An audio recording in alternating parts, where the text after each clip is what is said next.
Port-Cros, premier parc national marin d'Europe. Un petit coin de paradis posé au milieu de la rade d'Hyères. Un repère très prisé par les plongeurs. Ce matin, le ponton accueille un homme un peu particulier. Le monde de l'apnée le surnomme l'homme-poisson. On va essayer de faire une petite 100 mètres là. Ensemble, ça va être rigolo. Parti ? C'est parti. Ce qui est en fait prévu, descendre à 100 mètres de profondeur sans bouteille d'oxygène. Stéphane Mifsud est un apnéiste hors norme. Avec son équipe, près de 15 personnes, il s'essaye aujourd'hui à la discipline ultime, le no limit. Le défi à relever, descendre le plus profond possible dans les abîmes de la mer. Tu vois ce que je veux dire ? Il y a plus de gens qui ont marché sur la Lune que de gens qui sont allés à cette profondeur. Donc sur la Lune, on n'y va pas tous les jours. Du coup, il faut avoir tous les paramètres pour pouvoir y aller. La sécurité autour de soi, la température de l'eau, pas de courant, etc., etc. La météo favorable, l'entraînement évidemment. Même en ayant tous ces paramètres, ça reste dangereux. Allez, on se casse. Regardez bien. Le no limit ne souffre aucune approximation. Sur 10 champions, 6 sont morts en activité. Des amis. Aujourd'hui, pour Stéphane Mifsud, ce n'est qu'un entraînement. Sous le bateau, 120 mètres de profondeur. Tout à l'heure.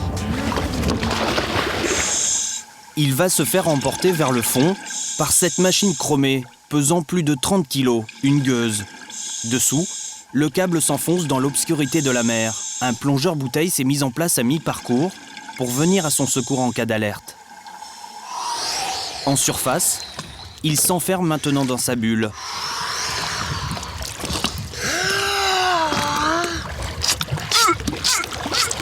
Grâce à cette technique particulière, appelée la carpe, 10 litres d'air sont entassés dans ses poumons.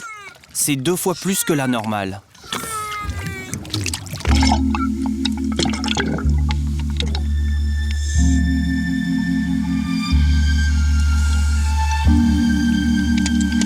La descente dure 45 secondes.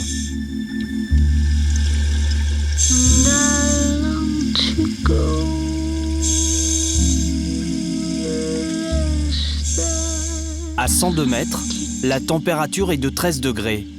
À cette profondeur, ses poumons sont compressés pour atteindre la taille d'une pomme. Son masque lui écrase le visage. Dans ce milieu hostile à l'homme, il s'abandonne 57 secondes. Dans un état second, il semble serein, attiré vers le fond.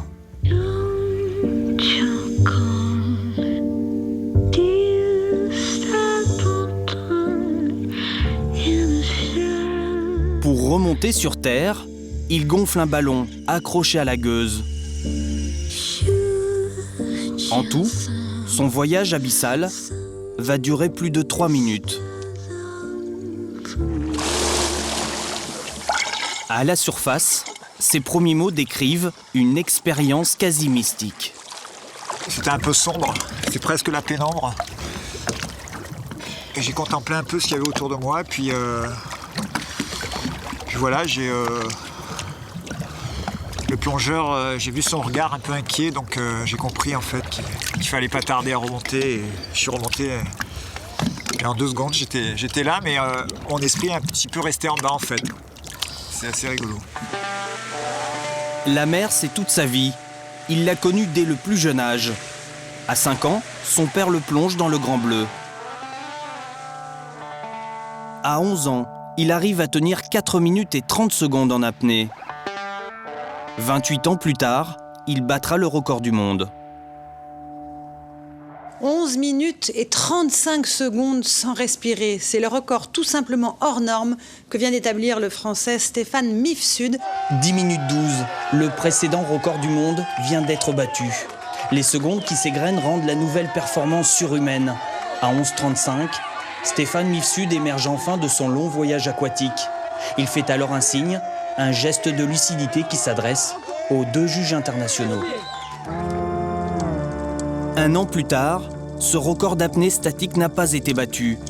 Une aisance dans le milieu marin qui étonne jour après jour, comme lors de cette rencontre, à 30 mètres de profondeur. Il évolue en silence au milieu d'un groupe de plongeurs en bouteille d'oxygène. Il s'amuse même à les saluer.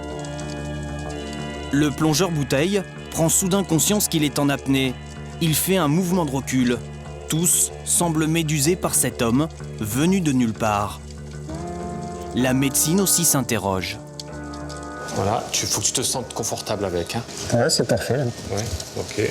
Stéphane Mifsud subit régulièrement des tests, comme ici à l'hôpital Nord de Marseille, et devient objet d'étude pour les médecins. Sur le tapis de course, les sondes indiquent un résultat intéressant. Dès qu'il se met en apnée durant un effort, sa fréquence cardiaque chute de 98 à 43.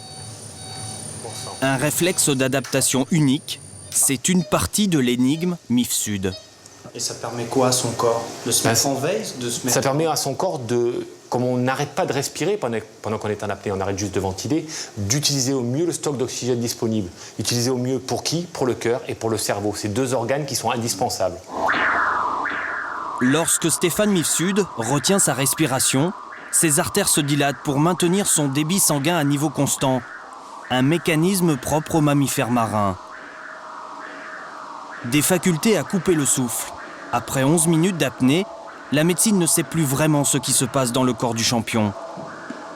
Stéphane Mifsud parle juste d'un équilibre précaire entre la vie et la mort. J'ai l'impression de glisser vers la mort pendant ma fin de l'apnée et je le vois pas aussi violemment que ces mots que je suis en train de dire, mais je suis en train de glisser quelque part qui est pas forcément bleu, pas forcément pur, mais c'est aussi agréable. Mais à un moment donné, ce qui est plus fort, c'est la vie, c'est la respiration, c'est l'air. Donc on sort la tête de l'eau et voilà, et on redevient un simple terrien finalement. Pour caresser la mort, repousser sans cesse les limites de la survie, Stéphane Mifsud travaille sa force mentale dans un lieu hors du temps.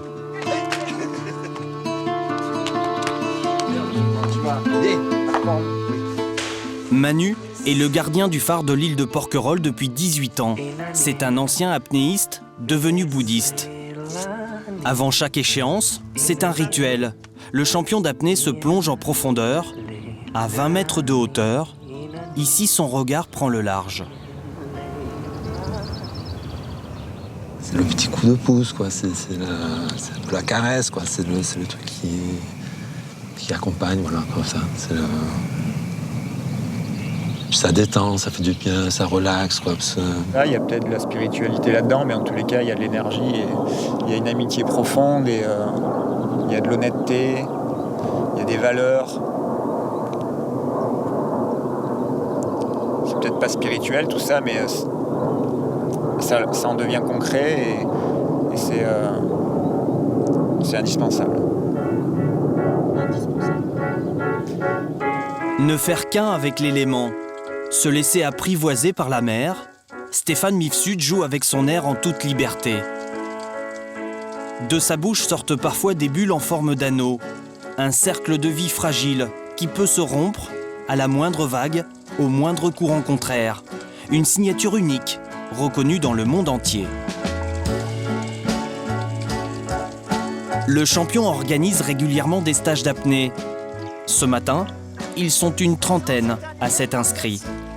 Des plongeurs confirmés venus de toute la France, 50 € par personne, 2 jours de cours intensifs pour apprendre à plonger en compagnie des poissons, sans concession.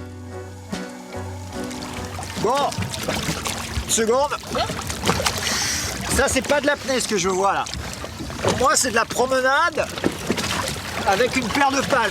Ce que je veux voir maintenant, c'est de la verticalité.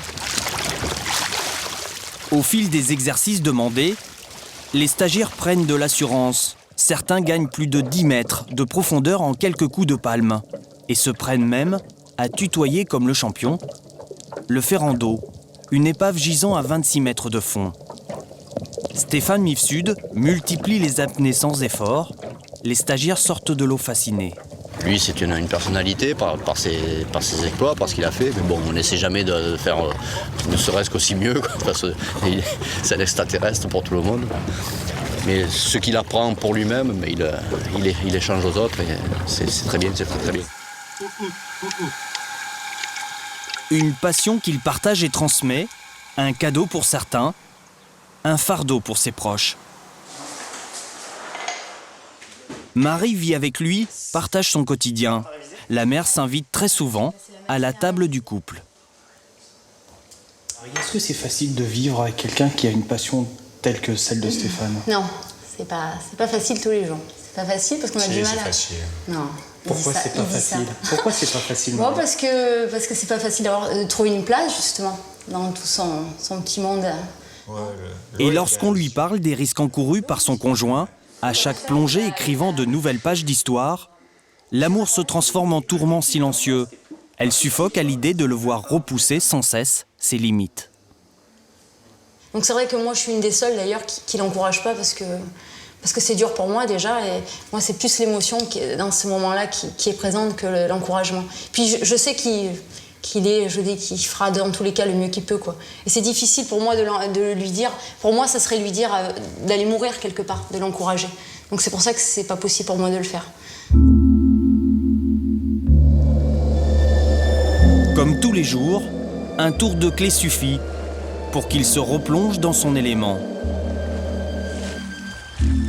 Au milieu des falaises de l'île de la Gabinière, entre 15 et 20 mètres, il va s'asseoir pour observer ce qu'il considère comme son jardin, son vaste terrain de jeu.